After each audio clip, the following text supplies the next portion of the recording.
হাজার হাজার শিক্ষক চাকরিচ্যুত হয়েছে। নন এমপিও শিক্ষকদের কোনো দল নাই। যাদের জন্য 15 দিনে 8 বার পরিবর্তন হয় তারাই পাবে। আর যারা 1 বছর ধরে এই আন্দোলন কোনো প্রেস ক্লাবে খোলা আকাশের নিচে ঘুমাইলো, ছাগল কুকুরের সাথে বসবাস করলো, যারা বসার কাপড় খেয়ে গত রমজান মাসে এখানে আমরা ইফতার করেছি, সেহরি ছাড়া আমরা ইফতার করেছি, রোজা রেখেছি, তাদের আপনি অধিকার দিবেন না? 15-20 বছর 25 বছর চাকরি করবে বেতন ছাড়া, তাদের কথা দেখবেন না?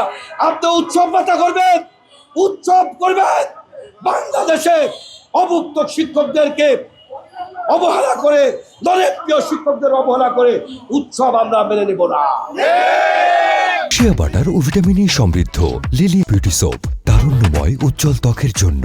রিমার্ক। আমরা বাংলাদেশের ছাত্র জনতা শিক্ষক আমরা জুলাই আগস্ট আন্দোলন করেছি। বিগত ফ্যাসিবাদের আমলে আমরা আন্দোলন করতে গিয়ে হাজার হাজার শিক্ষক চাকরিচ্যুত হয়েছি। যদি আবার বর্তমান গণতান্ত্রিক সরকারের সাথে দাবি আদায় করতে আন্দোলন করতে হয়, কারাবরণ করতে হয়, জেল খাটতে হয়, আত্মাহুতি দেওয়া হয়, রক্তাক্ত হতে হয়, আমরা পিছপা হব না। আমরা পেশাগত দাবির ক্ষেত্রে নন এমপিও শিক্ষকদের কোনো দল নাই। নন এমপিও শিক্ষকরা শুধুমাত্র ফ্যাসিবাদের আওয়ামী লীগ ছাড়া আমরা সকলে এক এবং অভিন্ন। আমরা দাবির সাথে একমত ছিলাম, আসি থাকবো।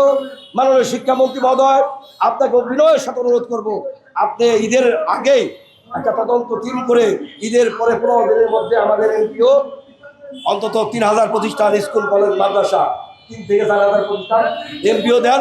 পরবর্তী ধাপে বাকি প্রত্যেকটা প্রতিষ্ঠান এমপিও দেবেন। এটি আমাদের বিশ্বাস, আশা এবং প্রত্যাশা। যদি আমাদের দাবির সাথে আলোচনা করে আমাদের 20 সদস্য বা 25 সদস্য একটা টিমের সাথে বসে আলোচনা করেন, টাকা কোথায় আছে, কোথায় থেকে পাবেন, মানি ইজ নো প্রবলেম। আমাদের নেতা শহীদ রাষ্ট্রপতি জিয়াউর রহমান বলেছিলেন, মানি ইজ নো প্রবলেম। আমি জনাব তারেক রহমান মাননীয় প্রধানমন্ত্রী বলতে চাই, শিক্ষকদের এমপির জন্য টাকা কোনো সমস্যা না, সমস্যা হলো মানসিকতা।